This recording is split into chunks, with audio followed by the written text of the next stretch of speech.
I'm Maya Guice. It's a Panakin production, and this is Whitewater.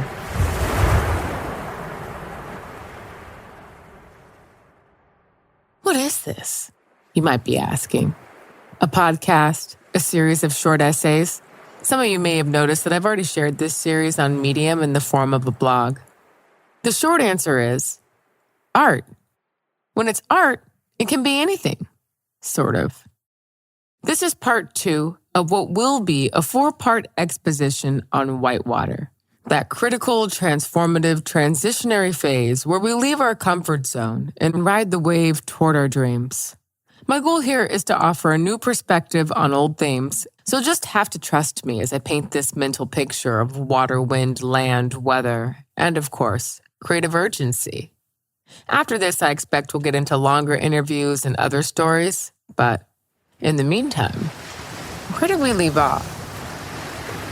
Oh, that's right. I pushed you in. Okay. Now that we're in the Whitewater, we're looking for waves. Because remember, Whitewater is but a transition. It's just a phase.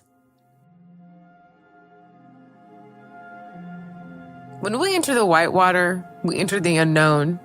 We open ourselves up to the unexpected, which is great. But to accomplish a goal, you have to move through the Whitewater, all the way to wherever you need to be to catch the right waves. The right waves. Which waves are the right waves? That would be good to know. Depending where you are in the world, the surf looks different. Each beach brings a different break, and surfing is one of those sports that needs a bit of weather to work. Outcast said it best. You can plan a pretty picnic, but you can't predict the weather. A bit of wind on open water makes a fine dance partner. That is when the perfect conditions are in place. And perfect surf conditions, like perfect market conditions, are always personal preference. Some of us like red, competitive, but predictable oceans, while others prefer the brand new, blue, pioneering variety. Personally, I like the blue kind. Put me in a blue ocean and I get to work. That's kind of my problem. I mean, it's a blessing when it's the job. My brain makes connections that people don't typically make, and my curiosity takes me places people won't typically go. But I like to build machines, not run them. And as soon as the water turns even the slightest of purple hues, my imagination starts to wander. I find myself looking for the next undiscovered beach, dreaming of that as of yet unridden wave.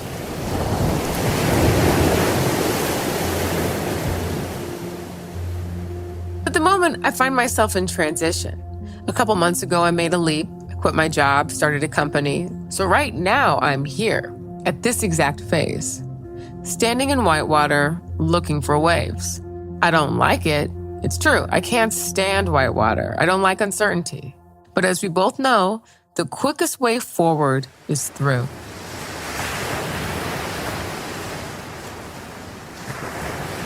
If you're a beginner, the Whitewater, or in surf terms, the soup, is where you learn. Shallow waters present a friendly, controlled environment where we can develop basic skills like paddling, balance. Whitewater can be a great, low-stakes place to practice.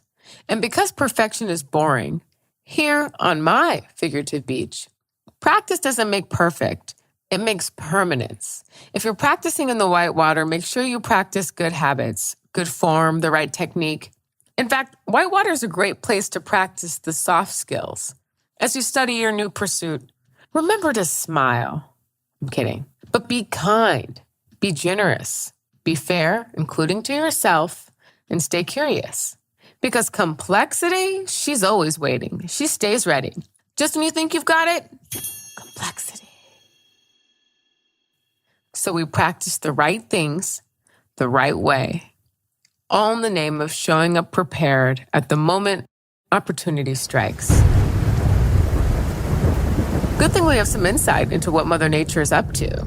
With meteorologists around the world collecting and analyzing atmospheric data for real-time and predictive weather patterns, we don't enjoy too much mystery these days. But even if you know what you're after, if we don't know which conditions are your perfect conditions, the best conditions for your perfect wave, you may never be at the right beach, at the right time, in the right place. Waiting for luck is a tedious game, and in the spirit of creative urgency, we do not wait.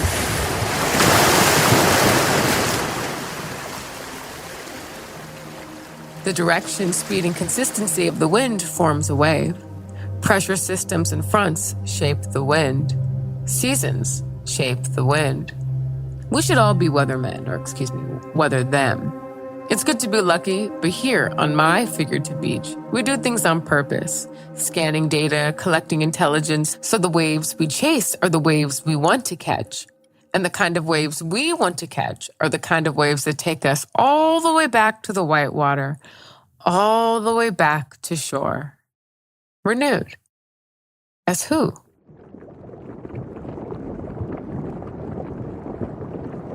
This is where intuition comes in.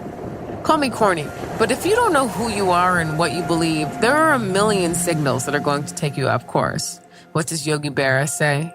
If you don't know where you're going, you'll end up someplace else. That's not to say you'll end up in a bad place, whatever bad may mean to you. It just means you might not be riding the kind of waves you would be riding in the absence of judgment, of hesitation, of fear. And this is especially true in today's algorithm-led environment. It's too easy for digital platforms to influence our behavior and preferences.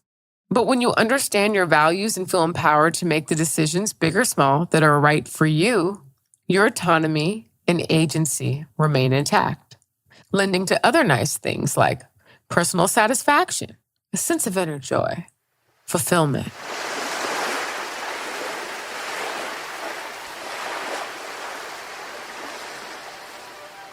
Patience is key. Sometimes we make it past the white water only to discover there is no wind. So we surrender. We wait. What can we learn? Sometimes there's a storm, and the conditions are so dangerous, we have to stay away. We have to stay on shore. What can we learn? How can we use this moment to prepare for what will inevitably come next? An opportunity. Don't want to be too early. Don't want to miss the set. If we lose interest, we lose interest. But if the goal is to stay in the game, it's always a good idea to keep at least one eye on the weather report. As you assess and strategize which wave is the right wave, which wave is best, remember this. The goal is to move through the white water and get to the wave. Stay in the white water for as long as you need. Study the weather, study the water, practice good habits, and make sure that you really understand the conditions that determine the time and place of your perfect wave, of your best shot. Also, keep in mind, whitewater is not all fun and games. It can be dangerous. Remember when I quoted Outkast earlier? You can plan a pretty picnic, but you can't predict the weather. I repeat, you can plan a pretty picnic, but you can't predict the weather.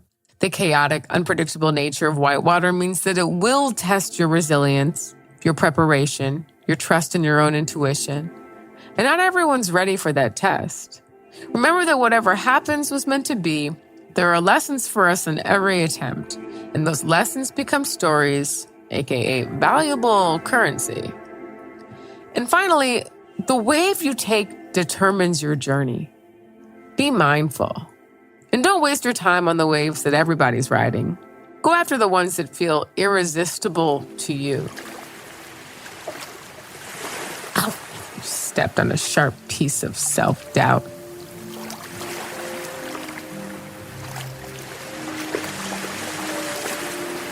Whitewater is written, hosted, and produced by myself, Maya Guice, founder of Panakin Studios. This episode was mixed, mastered, and music and sound designed by Adam Mehr. Panakin Studios is an interdisciplinary shop of thinkers and doers. Medium agnostic, we're half think tank, half content studio, creating a whole machine that produces news stories for smart audiences. Learn more at panakin.co.